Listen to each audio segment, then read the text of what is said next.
Welcome to Samba Samba. Enjoy the video. In this video, I will explain how to use RAR files.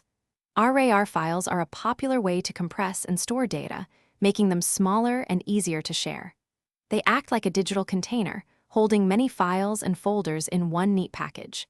This compression saves significant disk space and speeds up transfers, which is incredibly useful for large collections of documents or media. You'll learn how to manage these archives effectively.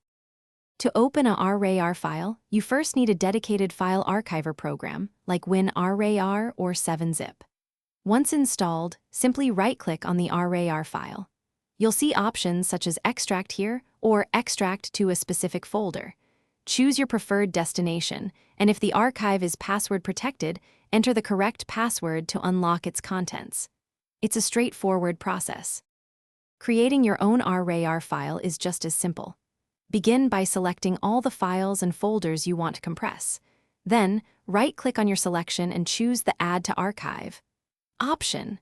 A dialog box will appear, allowing you to name your archive, select a compression method, and even set a password for security.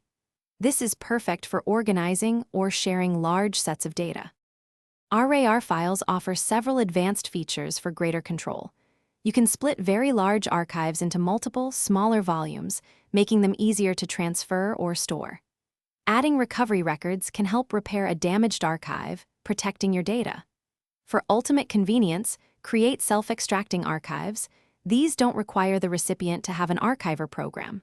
Plus, strong encryption keeps your sensitive data secure. Thanks for watching. Consider subscribing if we helped you.